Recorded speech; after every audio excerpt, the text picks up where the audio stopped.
ये कहानी है एक ऐसे आदमी की जो एक मंदिर में रोज सेवा करता था। वो रोज मंदिर की साफ सफाई करता था।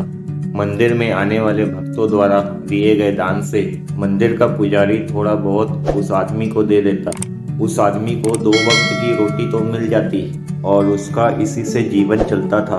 अपनी जिंदगी में वो बहुत दुखी हो चुका था और दिन रात मंदिर में काम करते करते भगवान से शिकायत करता था।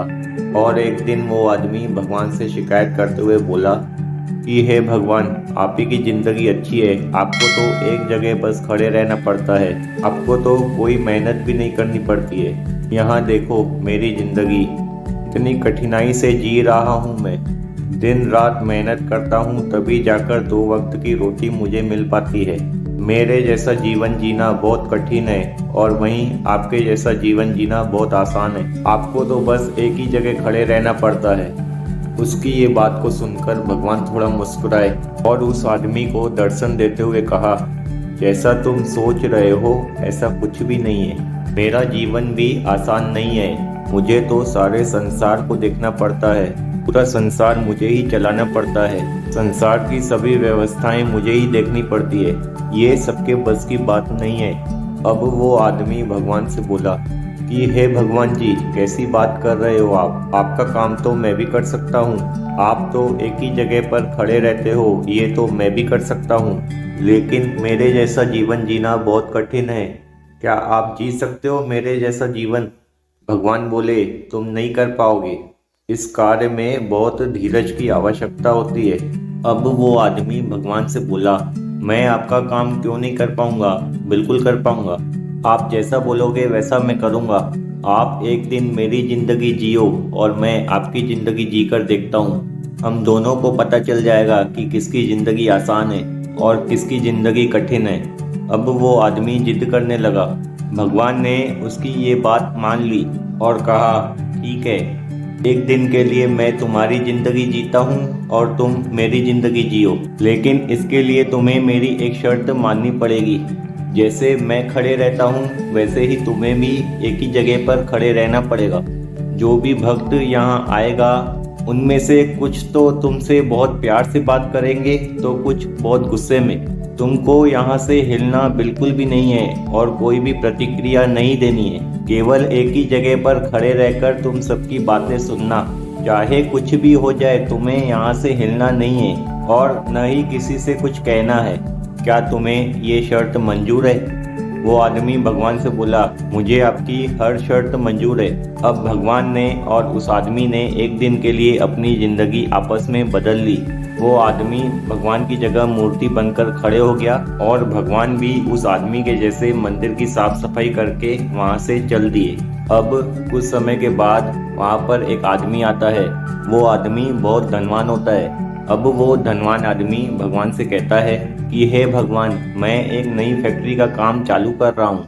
मुझे आशीर्वाद दो कि मुझे इस फैक्ट्री से बहुत सारा मुनाफा हो और नुकसान ना हो। फैक्ट्री का काम अच्छे से चले और मैं इससे खूब सारा पैसा कमाऊं। अब वो धनवान आदमी ऐसी प्रार्थना करके वहां से जाने लगा। लेकिन उस आदमी का बटुआ वहां पर गिर जाता है। अब भगवान की जगह जो मंदिर का सेवक खड़ा था उसका काफी मन हुआ कि उस धनवान आदमी को वो बता दे कि उसका बटुआ वहां पर गिर गया है।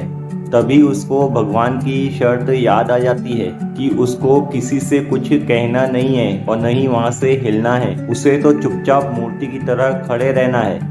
इसीलिए वो चुप रहा और कुछ नहीं बोला। अब थोड़ी देर बाद वहां पर एक बहुत ही गरीब आदमी आता है। वो भगवान जी से कहता है कि हे भगवान, आप तो सब कुछ जानते हैं, आप तो अंतर्यामी हैं। मैं कितना गरीब हूँ ये तो आपको पता ही है। मुझे मेरे परिवार का पेट भी पालना पड़ता है और माँ के लिए दवाई भी लेनी है। लेकिन मेरे पास तो पैसे है नहीं। अब मैं ये सब कैसे करूँगा? तुम तो भगवान हो, कोई चमत्कार करो, कहीं से कोई पैसों की व्यवस्था कर दो। तभी उस गरीब आदमी को वहां पर गिरा हुआ बटुआ मिल जाता है जो कि पैसों से भरा होता है। अब वो आदमी बहुत खुश हो जाता है और भगवान जी का धन्यवाद करते हुए भगवान जी से कहता है कि हे भगवान, इतनी जल्दी आपने मेरी सुन ली और चमत्कार दिखा दिया।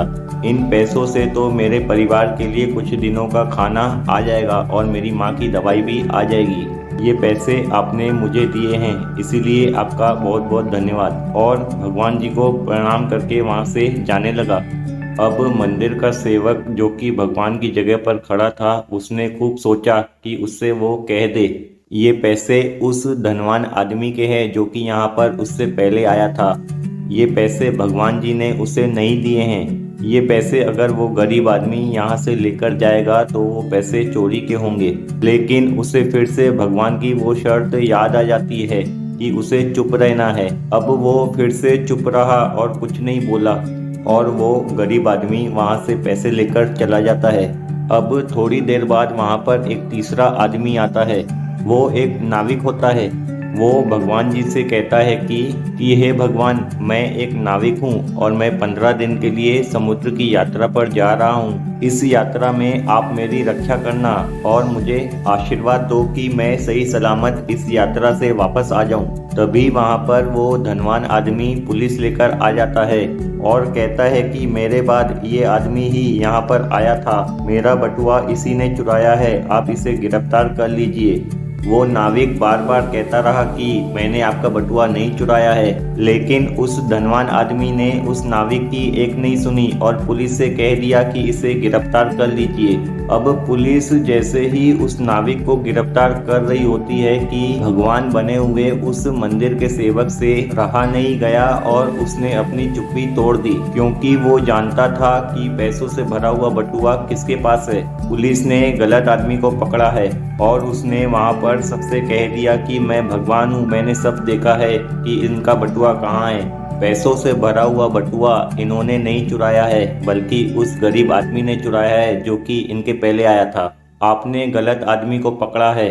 अब पुलिस वालों ने उस नाविक को छोड़ दिया, क्योंकि भगवान की बात वो क्यों नहीं सुनते, और पुलिस वालों ने नाविक को छोड़कर उस गरीब आदमी को पकड़ लिया। अब दिन खत्म होने के बाद भगवान जी जब वापस लौटे तो मंदिर के सेवक ने भगवान जी से पूरे दिन की कहानी बताई और भगवान जी से कहता है कि आज उसने नाविक के साथ अन्याय होते हुए बचा लिया। उस धनवान आदमी ने उसे चोर समझा और पुलिस वालों ने उसे पकड़ लिया था। मैंने उनसे कहा कि वो चोर नहीं है, वो चोर तो गरीब आदमी है।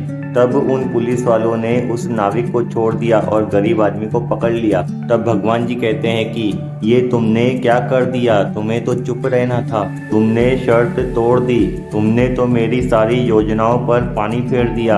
अब मंदिर का सेवक कहता है कि वो कैसे, मैंने तो एक बहुत ही अच्छा काम किया है, मैंने तो नाविक को गिरफ्तार होने से बचाया है, उसे पुलिस वालों ने चोर समझकर पकड़ लिया था, मैंने उस नाविक के साथ अन्याय नहीं होने दिया, मैंने तो बहुत ही अच्छा काम किया है और आप कह रहे हैं कि मैंने गलत किया है। अब भगवान जी बोले, उस धनवान आदमी ने अपने जीवन में अपने बुरे कर्मों से धन कमाया है। अगर उस धन में से उस गरीब आदमी को थोड़ा सा भी धन मिल जाता तो उस गरीब आदमी का भी भला हो जाता और जो धनवान आदमी था उसके भी पाप कम हो जाते। और जिस नाविक को तुमने समुद्री यात्रा पर भेजा है उसकी भी वहाँ पर मौत हो जाएगी, क्योंकि समुद्र में बहुत बड़ा तूफान आने वाला है। अगर वो नाविक कुछ दिन जेल में रहता तो शायद बच ही जाता, कम से कम जिंदा तो रहता।